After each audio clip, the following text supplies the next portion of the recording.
Assalamualaikum warahmatullahi wabarakatuh. Bapak Ibu dosen yang kami hormati, dari mahasiswa yang kami banggakan, kembali saya mewakili tim dosen menyampaikan teknis pelaksanaan pembelajaran kita untuk sub CPMK 6.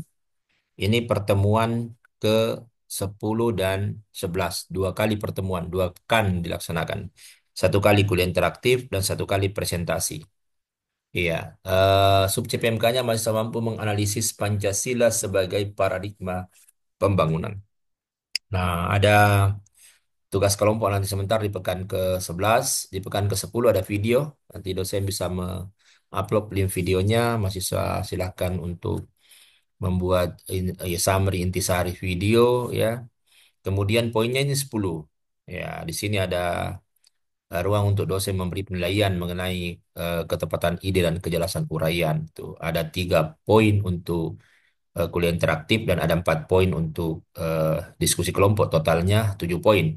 Tapi nilainya di sini 0 sampai 100. Nah, nanti dosen silakan mengisi dan akan otomatis dikonversi menjadi 7 poin. Seperti ini. Kotaknya sudah tersedia, Bapak Ibu.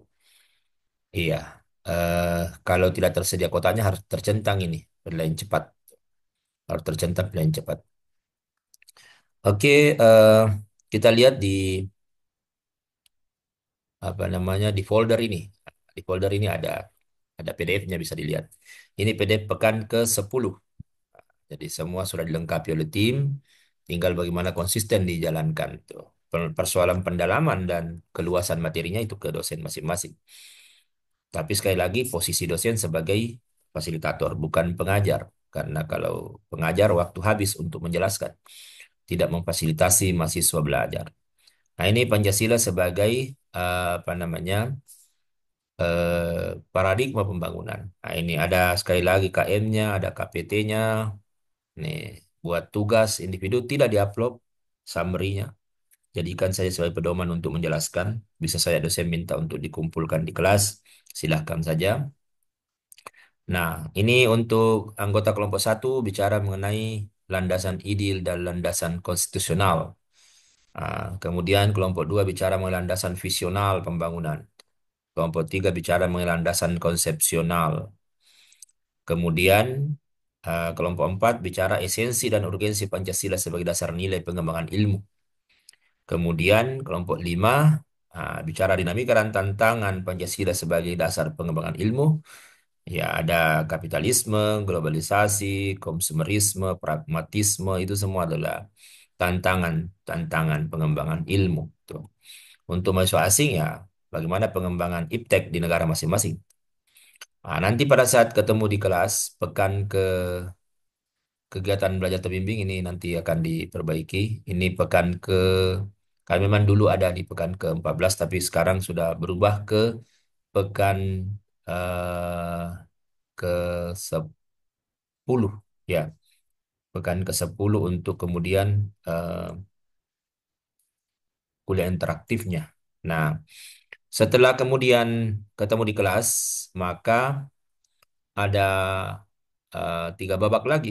Tuh, dosen menjelaskan Pancasila sebagai landasan pembangunan, tuh, bahwa paradigma itu model corak, bahwa kemudian eh, kalau bentuknya segitiga maka lahirlah output segitiga, kalau bentuknya segi empat lahir output segi empat, kalau adonannya lingkaran maka berbentuk lingkaran itu hasilnya.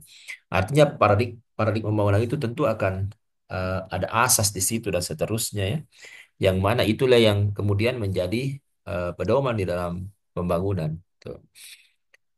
Ada landasan ideal, landasan konstitusionalnya, undang-undang dasar, ada landasan visionalnya, wawasan Nusantara, dan ada landasan konsepsionalnya ketahanan nasional.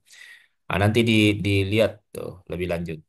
Nanti dosen memperluas dan memperdalam tuh materinya dalam waktu yang tentu terbatas. Kemudian duduk berkelompok lagi, 5 kelompok lagi duduk berkelompok. Ini Pancasila sebagai dasar pengembangan ilmu pengetahuan. Nah, nanti lihat, ini ada 5 kelompok, ada 4 rumpun di Unhas, rumpun teknik MIPA, rumpun kesehatan, rumpun agro, rumpun soshum. Lihatlah di situ apa mengidentifikasi minimal 3 pengembangan iptek. yang tidak sesuai dengan nilai-nilai Pancasila, lalu mengajukan tawaran solusi bagi pengembang iptek yang sesuai dengan nilai-nilai Pancasila. Nah, sudah itu dipaparkan. Nanti dosen kemudian menilai, memberi arahan dan seterusnya. Nah, itu eh, menjadi dasar untuk membuat penilaian di keaktifan dan ketepatan ide kejelasan uraian. Oke, saya pikir itu penyampaian untuk pekan ke-10. Terima kasih. Assalamualaikum warahmatullahi